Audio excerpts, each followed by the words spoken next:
Hello friends, welcome in this class इंसानस pro biology. तो हम लोग ICMR part B life science को डिस्कस कर रहे हैं और इस वीडियो में हम लोग नेक्स्ट 5 क्वेश्चन को डिस्कस करने वाले हैं, मीन 61 to 65। चलिए हम क्वेश्चन डिस्कस करते हैं। The volume of air inspired और expired during a normal respiration. Normal respiration में जितनी भी वॉल्यूम ऑफ एयर को हम अंदर लेते हैं और बाहर छोड़ते हैं उसको हम किस नाम से जानते हैं? ये डायरेक्ट आपका डेफिनेशन है। और डेफिनेशन किस चीज़ का है? ये डेफिनेशन है आपका टाइडल वॉल्यूम को। टाइडल वॉल्यूम जो होती है वो नॉर्मल रेस्पिरेशन के प्रोसेस में जितना भी वॉल्यूम ऑफ एयर को हम अंदर लेते हैं और उसे बाहर छोड़ते हैं उसे हम टाइडल वॉल्यूम कहते हैं। ठीक है। और यह जो है नॉर्मल इंसान में 500 ml होती है, या हम इसे 0.5 लीटर बोलते हैं। अब हम इनको भी थोड़ा समझ लेते हैं और कितना होता है यह भी देख लेते हैं। इंस्पायरेटरी रिजर्व वॉल्यूम, जब हम सांस लेते हैं तो हमारे बॉडी के अंदर कुछ जो है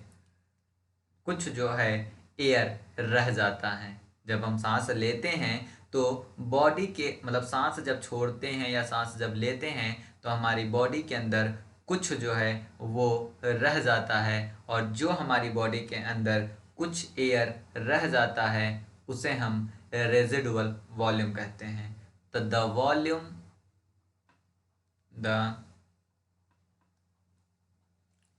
volume of air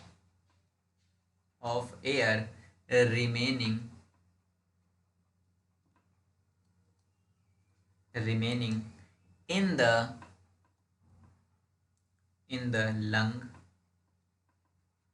lungs after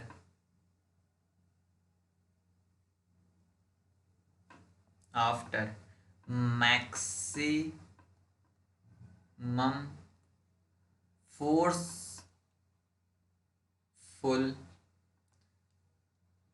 expiration. पूरी ताकत लगा के अगर आप सांस को मतलब पूरे वायु को बाहर निकालते हो, देन तब भी आपके पास जितना भी आपके पास रह जाएगा that is known as residual volume. अब अगर हम नॉर्मल कंडीशन की बात करते हैं तो the extra volume the extra volume of air that can be inspired with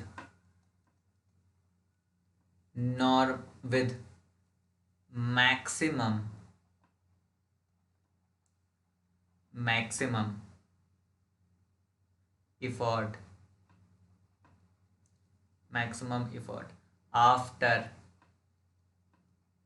reaching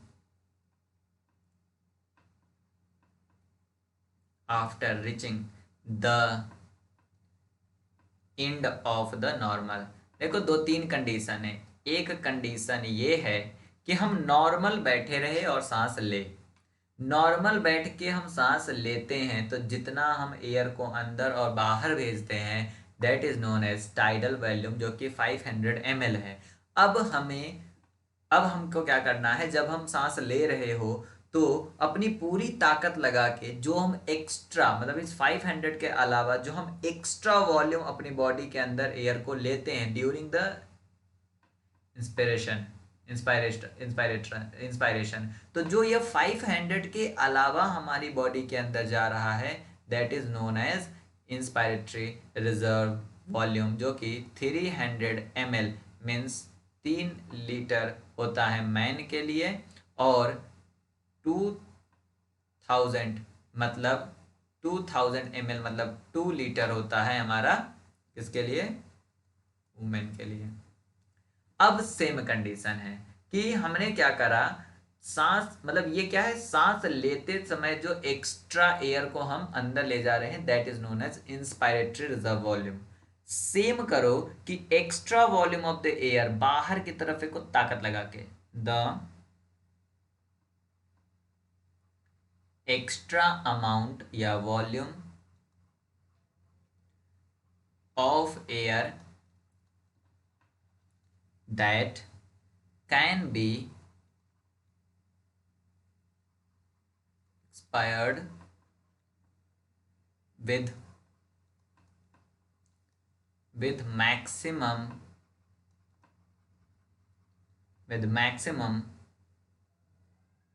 effort beyond the level reached at the end of a normal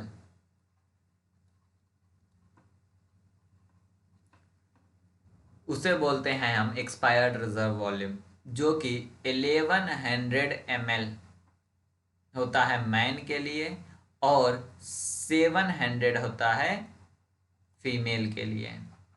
देखो condition समझो, हम नॉर्मल बैठ जाएं और नॉर्मल बैठ के अगर हम सांस लेते हैं, सांस छोड़ते हैं, सांस लेते हैं, सांस छोड़ते हैं, तो इसे हम बोलते हैं टाइडल वॉल्यूम। दूसरा, अगर हम सांस ले रहे हो तो नॉर्मल लेते हैं तो टाइडल वॉल्यूम है, पर अगर हम जबरदस्ती अगर एयर को अपने बॉडी के अंदर जबरदस्ती डालें, एक्स्ट्रा इफोर्ट लगा के, तो मैक्सिमम इफोर्ट लगाने के बाद जितना भी हम एयर को अपने बॉडी के, अपने लंग्स के अंदर भेजते हैं, that is known as inspiratory reserve volume. अब उल्टा ताकत लगा के नॉर्मल जितना हम छोड़ रहे हो तो 500 ml है, लेकिन और ताकत लगा के मैक्सिमम जितना हम वॉल्यूम एयर को बाहर रिलीज कर रहे हैं उसे हम बोलते हैं एक्सपायरेटरी रिजर्व वॉल्यूम। और बाहर रिलीज करने के बाद भी, मतलब एक्सपायरेटरी रिजर्व वॉल्यूम के बाद भी हमारे लंग्स में जितना बच जाता है, जितना वॉल्यूम एयर का हमारे लंग्स में बच जाता है, that is called the residual volume. तो रेजिडुअल वॉल्यूम आपका होता है जो लास्ट में बच जाता है। द नेक्स्ट क्वेश्चन बहुत ही इजी है और सही भी है। इसमें पूछा है falls about the red blood cells, तो अगर हम सही पता लगा ले तो डेफिनेटली हम फॉल्स पे पहुंच जाएंगे। रेड ब्लड सेल्स जो होती है वह बाई कॉनकेव होती है, बाई कॉनकेव शेप की होती है, बाई कॉनकेव शेप की होती है, ये तो बात सही है।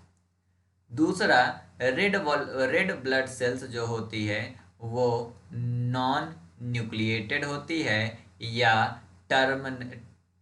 टर्मिनली डिफरेंशिएटेड होती है। और तीसरा, यह जो है आपका बोन मैरो के अंदर फॉर्म होती है, formed in red bone marrow.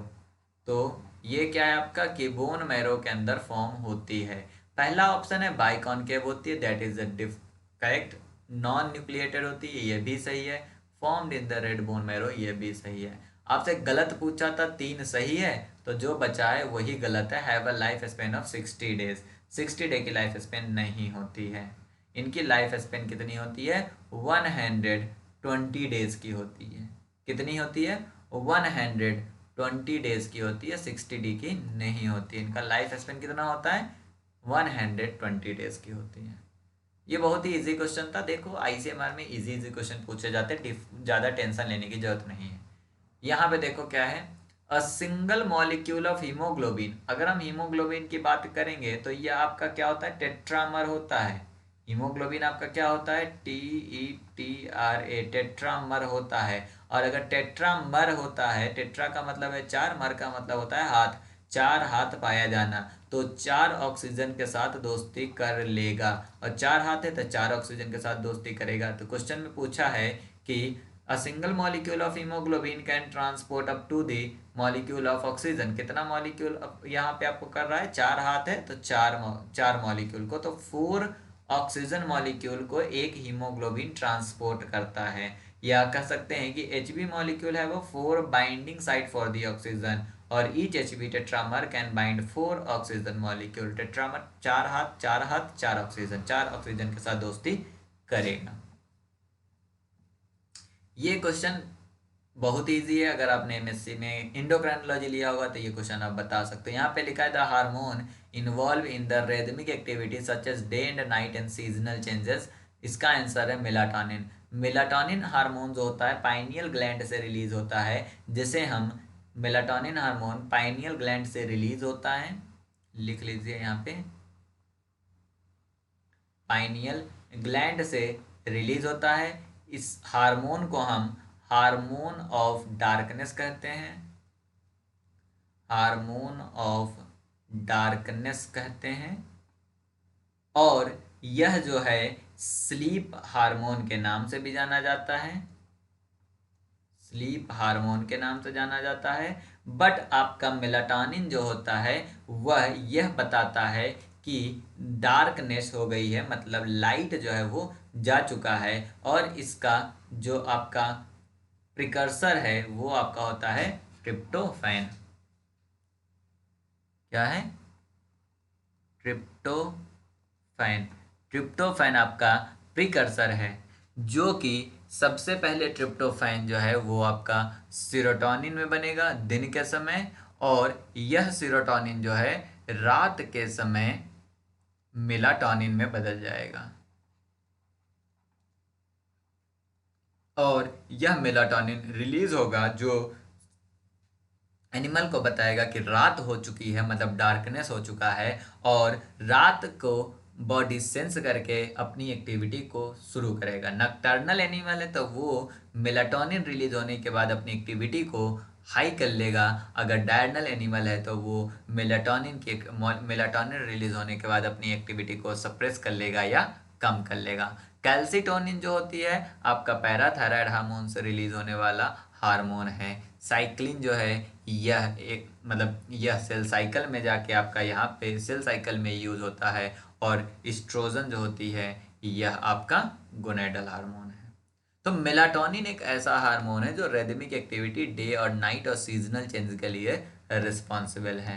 यहाँ पे एक क्वेश्चन है, that is a very interested question. Kinetoplast जो है made up of the copies of, kinetoplast mitochondrial DNA से बना होता है।